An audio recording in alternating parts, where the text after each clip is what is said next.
Hello everyone, Luke Smith here. And to round off the week, it is actually September 28th, Resident Evil 3 Day. So we're going to read epilogue files. It's the only idea I've got in a minute. This is from the Resident Evil Fandom.com site, the wiki. So the epilogue files are unlocked after completing Resident Evil 3 Nemesis, the original. Unfortunately, we didn't get them in the remake. The player would have to beat the game, replay the game 8 times to unlock them all. I think it only happens if you play it in hard mode, not easy mode, or the highest difficulty. I think it's only 2 difficulties. They show what happened to the main characters of the previous games after the events of the Raccoon City destruction incident. Overall, there are 8 epilogue files. So we're going to read the further notes first. Playable characters Rebecca Chambers and Carlos Oliveira are not described in the epilogue files, though Barry Burton, a non-playable character at the time of Resident Evil 3, was featured in an epilogue file. Barry reappeared as a playable protagonist and BSAA survivor in Resident Evil Revelations 2. His daughter, Moira, named in his epilogue file, is also the main protagonist, and his daughter Polly appears in the flashbacks. Leon's epilogue serves as a direct connection to the initial scrap version of Resident Evil 4, and later the final game. This epilogue was later remade as a scene in the Dark Side Chronicles. Claire's epilogue was specially based on the ending of Resident Evil 2, in which Claire says that she intends to search for her brother, and Leon mentions taking down Umbrella. Koyama, director of Resident Evil 2, comments that he added this line by himself, and that it forced another person the writer of the Resident Evil 2 of Resident Evil 2 Code Veronica, Survivor and Dead Aim, there you go, to replace the role of Jill and have Claire as the main lead in Resident Evil Code Veronica, which happened initially before Jill became the main lead in Resident Evil 3. That's the thing, because Resident Evil, I think like Resident Evil 3 was meant to star Claire in it, not Code Veronica. Sherry's epilogue is a direct link to her status prior to and during the events of Resident Evil 6. So let's get reading. Jill's epilogue. It's a file obtained in Resident Evil 3 Nemesis, if you beat it on hard mode. Jill's epilogue, like the other epilogue files in the game, is unlocked randomly upon completing the game. Transcript. After escaping the city, Jill set out to join Chris Redfield. However, all she found was an empty hideout of Chris's. On the floor was Chris's knife. Jill left without hesitation because she firmly believes that Chris is still alive. She will search for him until she finds him. Then they can go and put an end to Umbrella. That's essentially that, because she did find him.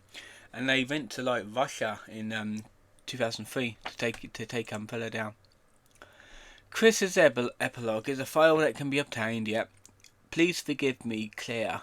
Chris Redfield has just finished this letter with his signature phrase. As he removes his sunglasses, a lady walks by him with light steps. She looks about the same age as Claire. He thinks a short time later, Chris discovered that his sister was looking for him, but was caught. So yeah, that leads on to the Resident Evil Code Veronica a few months after the destruction of Raccoon City. Barry's epilogue. Barry Burton looks at his young daughters and says, "I'm sorry, but my comrades are waiting for me." He knows that he must repay his teammates for forgiving his betrayal, even if it means leaving his family for now. His wife tries to hide her fear, so she smiles and says, "Don't worry, we will be okay." Yeah. Leon's epilogue. Leon Scott Kennedy is confronted with a man who claims to be a US government agent. Leon says, "Leave Sherry alone, she's an innocent." Yeah, that was in the flashback of scene of Resident Evil Dark Side Chronicles. "She knows too much," the man replies. He looks at Leon and says, "But you have value. This is a good deal. Make your choice."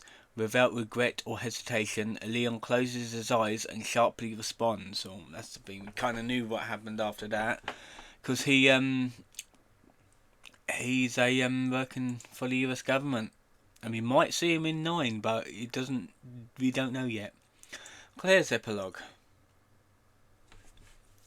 Claire's epilogue is a file found rather.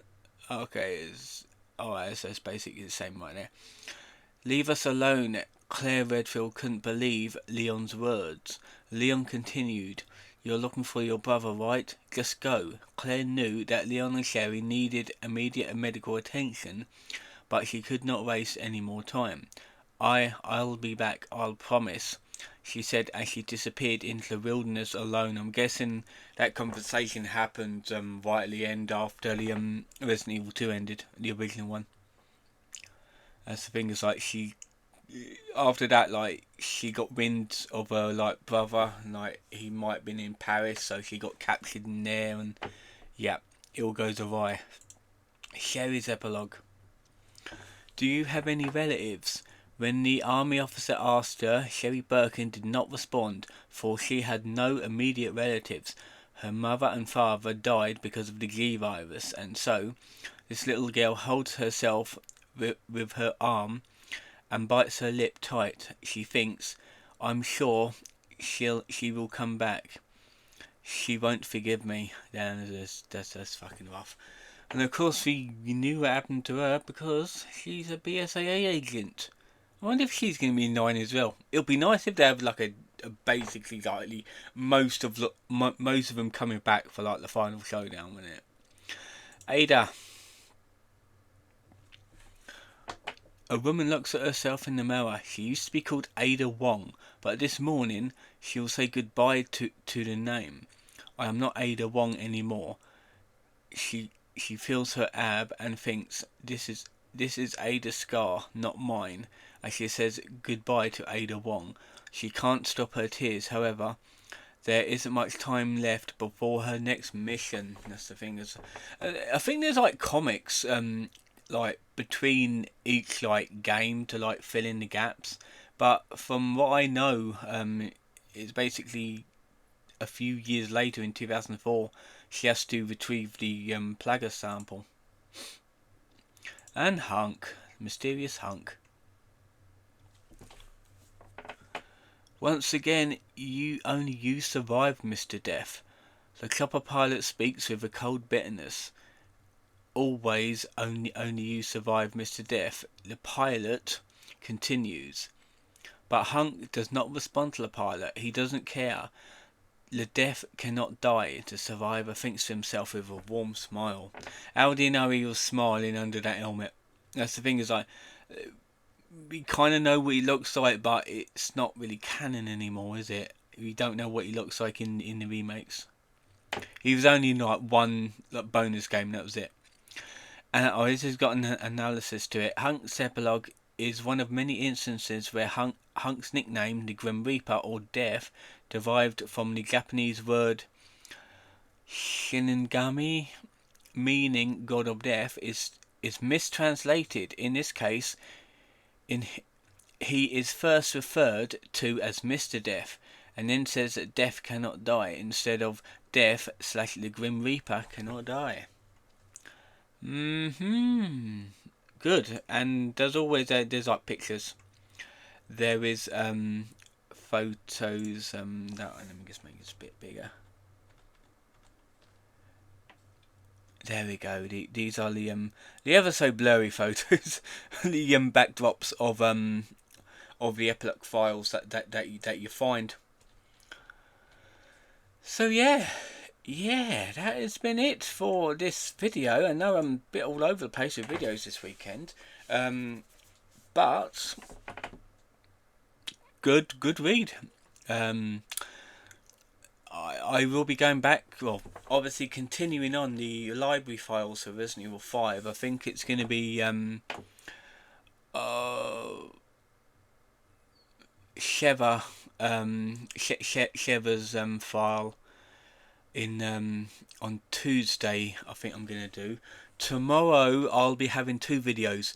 The weekly recap will be in the morning. I'm going to be recording it tonight and then scheduling it to go up in the morning. And in the evening of tomorrow, when I come home at work, I'm going to be uploading a vlog that I filmed on Saturday. I'll be talking about it in the recap. And on Tuesday, I might as well fill in the month because there's only about 2 days left. Tuesday will be a Resident Evil 5 library file reading of Sheva's file, like I said, and that will close off September on a good note. So hopefully you've enjoyed this video, and I'll see you guys next time.